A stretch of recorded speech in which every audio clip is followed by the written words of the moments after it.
After a month with ZV-E10 Mark II, I can confidently say that this is the best camera for creators in 2025. From its upgraded autofocus and improved low light performance to that beautiful 4K 10-bit quality, Sony has made some serious improvements with the Mark II. But is it really worth it? And more importantly, is this the right camera for you? After a full month testing in real-world conditions, I'm breaking down everything you need to know, the good, the bad, and why this might be the perfect camera for every creator in 2025. Now, I've been searching for years for a small, lightweight camera that I could have with me every day and everywhere with the capability to shoot high-quality videos. Last year, Sony released ZV-E10 Mark II.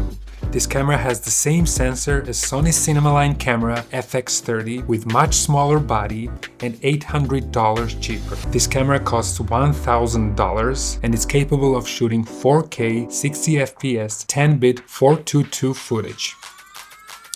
Yeah. On the body itself, it has the microphone jack, USB Type-C port for charging and streaming, one SD card slot, headphone jack, and the micro HDMI port. On the top it has hot shoe mount, 3-capsule onboard microphone, S&Q mode switch, and dedicated video record button. This is a 26 megapixel APS-C sensor with 1.5 times crop. And the 4K footage is oversampled from 5.6K sensor, which makes this 4K very sharp. It has tiny crop on 60 FPS, it's barely noticeable. 10-bit color captures more than 1 billion colors, which is 64 times of the colors of 8-bit. And the footage coming out of this tiny camera is unbelievable. I mean, look at this tiny thing.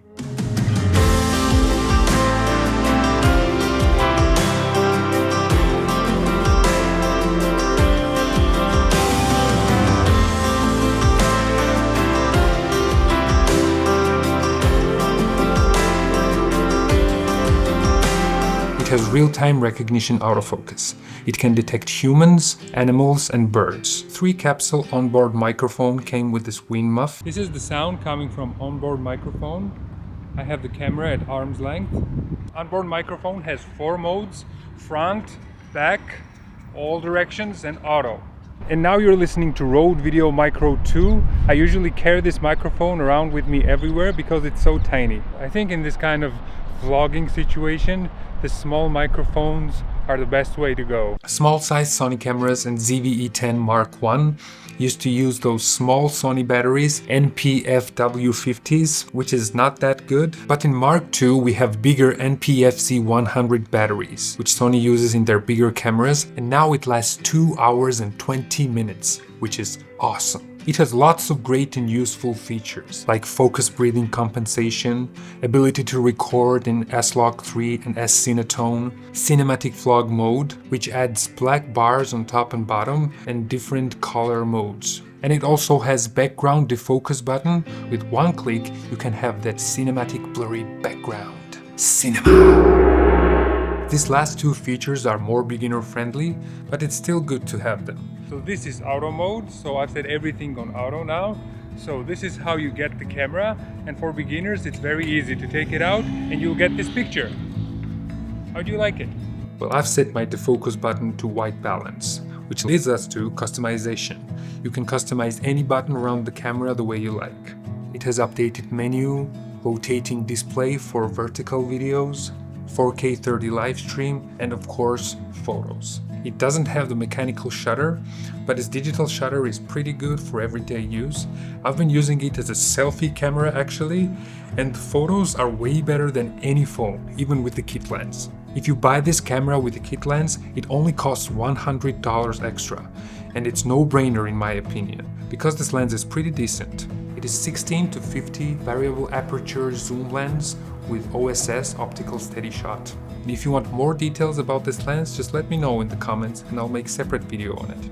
This camera has improved digital stabilization and it's pretty good. I've been using it a lot, but it crops in quite heavily. If the crop is too much for you, you can always use Sony's own Catalyst Browse application, which is free, and here are some samples.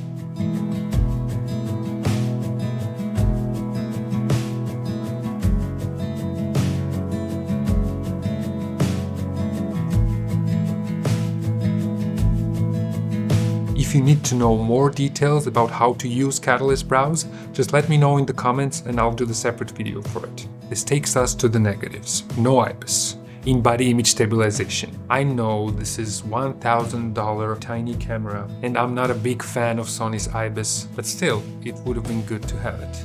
No 120 FPS in 4K.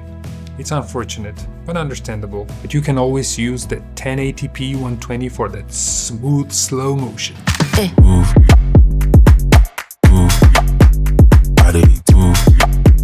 It doesn't have mechanical shutter for pictures, only digital shutter. For me it's not a problem because I primarily use it for videos, but if you want more photocentric camera, I would suggest A6700, which has mechanical shutter and also a viewfinder. In terms of overheating, if you need long continuous record times outside in sunny, hot environment, then this camera will eventually overheat because it doesn't have fan. But for my use, I've never encountered overheating even in Dubai. But if you want those long continuous record times in hot environments, then you should pay extra and get FX30. This is the camera that I've been searching for the last 5 years. I've used it as B cam, I've used it as behind the scenes cam, I've used it as A cam, and it also reignited the passion I had in the beginning of my filmmaking journey. And this is the best value camera in 2025 for most filmmakers, from beginners to pros. If you have any questions, opinions, let me know in the comments and subscribe if you want to. Thank you. Move.